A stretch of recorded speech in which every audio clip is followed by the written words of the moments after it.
Pernah nggak sih kamu ngerasa kayak dikejar-kejar sama sebuah deadline yang nggak kelihatan? Perasaan yang seolah-olah bilang kalau kamu tuh harus udah mencapai semuanya sebelum umur 30. Oke, mari kita bahas tuntas soal ini. Coba deh bayangin skenario ini. Kamu lagi santai ya kan? Mungkin lagi istirahat kerja atau lagi rebahan sebelum tidur, iseng-iseng buka media sosial. Nggak ada yang aneh, semua baik-baik aja. Tiba-tiba lewat tuh postingan teman. Yang satu baru aja launching bisnisnya. Yang lain pamer kunci rumah baru. Atau ada juga yang ngumumin dapat promosi jabatan. Kelihatannya keren banget hidup mereka.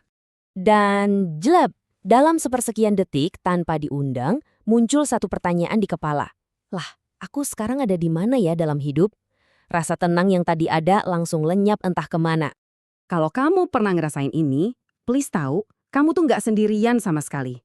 Perasaan kayak gini tuh udah jadi pengalaman yang super umum, terutama di generasi kita sekarang. Jadi pertanyaannya sekarang dari mana sih sebenarnya tekanan ini datang? Rasanya kayak muncul gitu aja. Padahal sebenarnya ada beberapa sumber utama yang terus-terusan nyiram perasaan ini ke kita. Ternyata ada 3 biang keladi utamanya. Pertama, ya udah pasti, media sosial. Kedua, ada yang namanya narasi budaya yang kita serap dari kecil. Dan yang ketiga, ini nih yang mendasar banget. Insting alami kita buat banding-bandingin diri. Dan ketiganya ini tuh nyambung terus, jadi kayak lingkaran setan yang bikin tekanannya makin kuat. Coba deh kita pikirin kontrasnya. Di media sosial yang kita lihat itu kan highlight reel, panggung terbaik hidup seseorang. Rumah mewah, mobil keren, liburan ke tempat eksotis.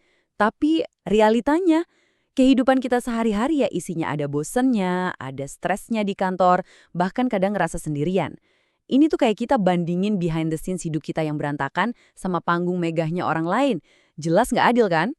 Selanjutnya, narasi budaya.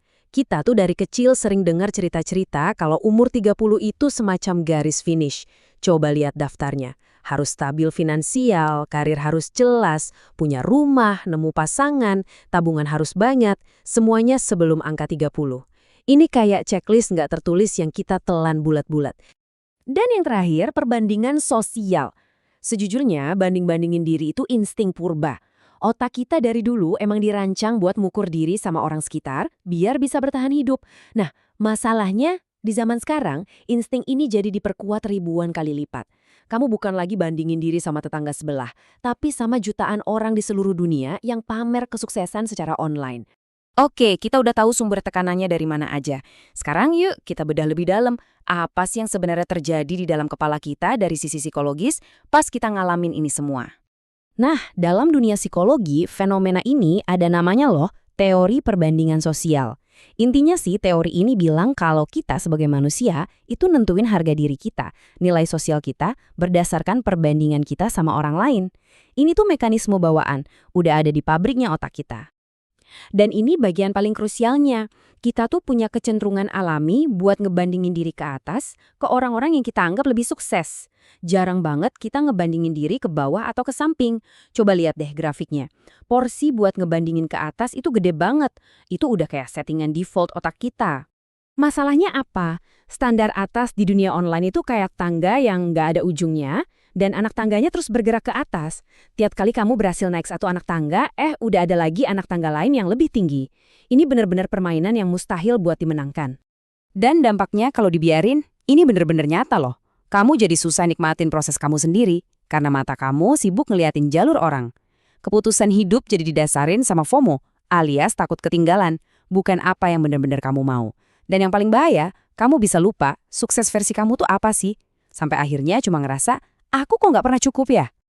Oke, cukup bahas masalahnya. Sekarang, bagian yang paling penting. Terus gimana dong? Gimana caranya kita bisa maju dari sini? Gimana cara kita bikin jalur kesuksesan versi kita sendiri?